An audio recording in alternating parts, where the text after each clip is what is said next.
Do you know what the BAT in Batman stands for? Not really. Best at teamwork. Best at teamwork. Man is my full name. While the Lego Movie delved into deep questions about consciousness and capitalist society, the Lego Batman movie explores the Batman mythos and the superhero genre.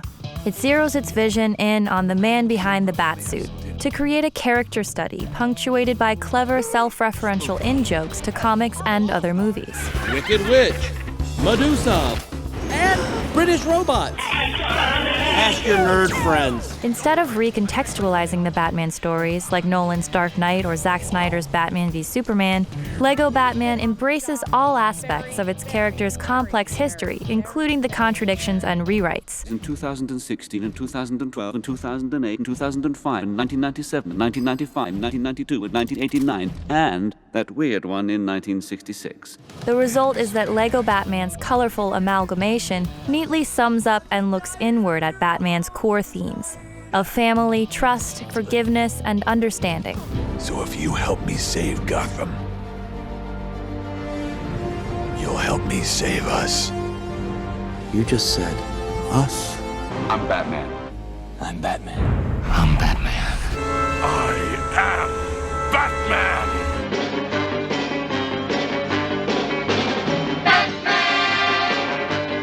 Meta-narratives have also been part of Batman's stories before, such as in Grant Morrison's Batman comic run, where Batman builds an international business to fund the international Batman brand, or the character Batmite, an all-powerful imp who idolizes Batman and constantly breaks the fourth wall. Yes, I did it! A darker Batman series is on the way! The movie also explores a less remembered meta aspect when Batman and the Joker break up almost like lovers. I am not gonna be part of a one-sided relationship any longer. Yes! What are you talking about? The homoerotic subtext is a classic, sometimes forgotten aspect of the Batman character. In 1954, roughly a decade and a half into Batman's publications, Frederick Wortham's The Seduction of the Innocent accused comic books of morally corrupting children. He specifically criticized Batman and Robin, whom he called, quote, a wish dream of two homosexuals living together. Lego Batman is giving a playful nod to this history. I hate you. Oh, that's nice. Now you say it. Me too. The movie's careful attention to Batman's history can be seen in details like the villain's costumes. The Joker's costume emulates the original comics and his 1960s TV appearance with its clownish colors, while his toothy smile channels the modern interpretation of a violent psychopath.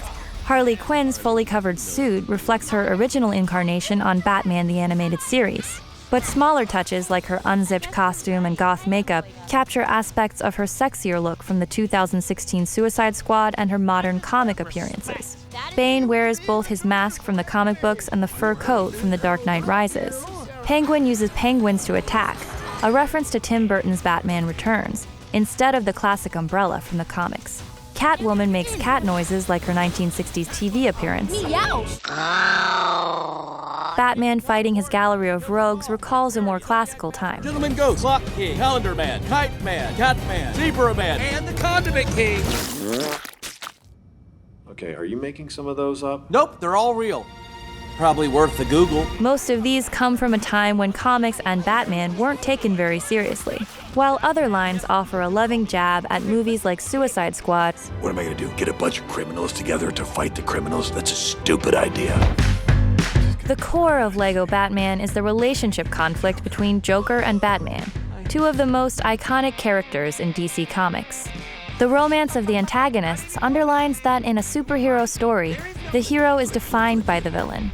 You think you're my greatest enemy? Yes, you're obsessed with me.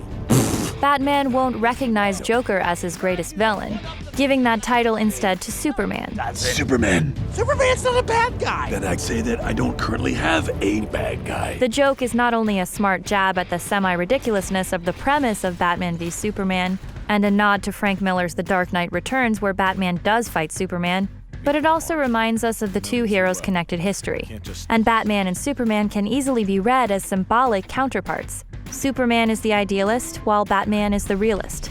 It's not who I am underneath, but what I do that defines me.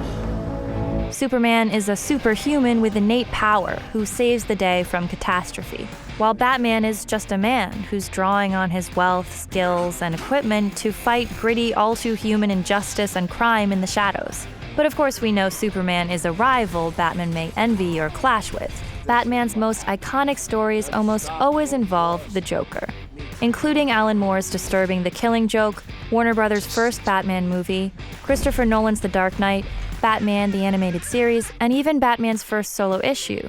Batman and the Joker are ideological opponents in a more fundamental way than Batman and Superman. This is clearly explained in The Dark Knight. They're schemers. Schemers trying to control their little worlds. I'm not a schemer. I try to show the schemers how pathetic their attempts to control things really are. Simply put, Batman represents order, and the Joker is chaos. The Joker's freewheeling nihilistic philosophy is what the disciplined, self-possessed Batman must defeat. He must prove the irrefutable necessity of controlling oneself and observing a personal moral code. This city just showed you that it's full of people ready to believe in good. Here, when Batman rejects the Joker as his villain, he's failing to understand the necessary continuing balance between order and chaos, wrestling against each other. His understanding at the end, You're the reason why I get up at 4 o'clock in the afternoon and pump iron until my chest is positively sick. is not so different from the ending of The Dark Knight.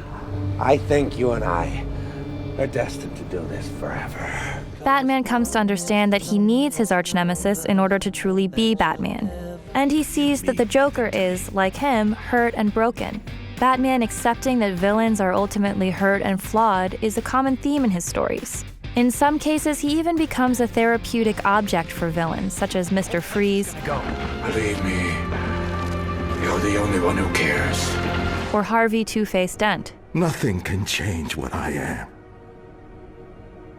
You and me both. By denying his need for villains, Batman has been rejecting a part of himself. The part that needs people and makes him human more than a hero. The familiar Batman-Joker plot is supplemented with a meta-narrative and the subplot of Batman finding a family. Lego Batman's character study is a critical spotlight on Batman as vain, too good for everyone, isolated, and unable to let anyone in. The common perception of Batman as a brooding loner is the basis for many jokes. Do you want to talk about how you're feeling right now? I don't talk about feelings, Alfred. I don't have any. I've never seen one. I'm a night-stalking, crime-fighting vigilante and a heavy metal rapping machine. But imagining his day-to-day life in a plausible way here betrays a sadder reality, a deep and absurd loneliness.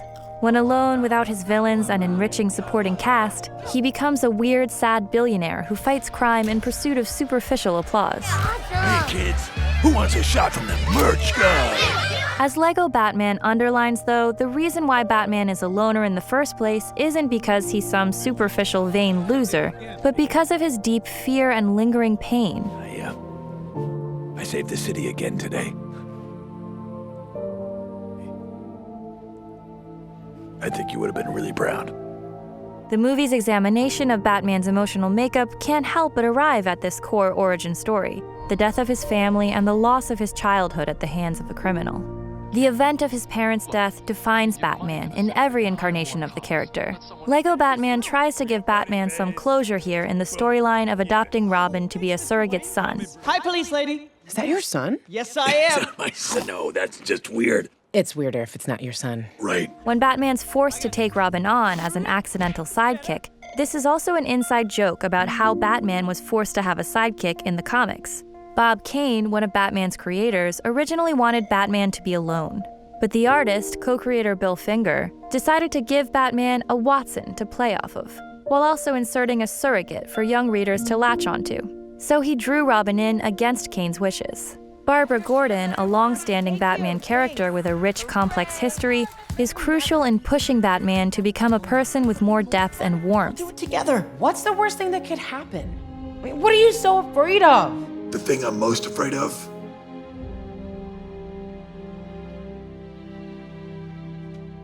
I gotta be honest with you, it's snake clowns. Yeah, that's not a thing. She represents fighting crime practically and systematically. The criticisms she lays at Batman are clever jabs at common complaints about logic and continuity in Batman, such as, why do his villains always escape? He hasn't captured Riddler. You know she's right. He hasn't captured Bane, or Catwoman, or Two-Face. Doesn't Batman just attract more crime to Gotham?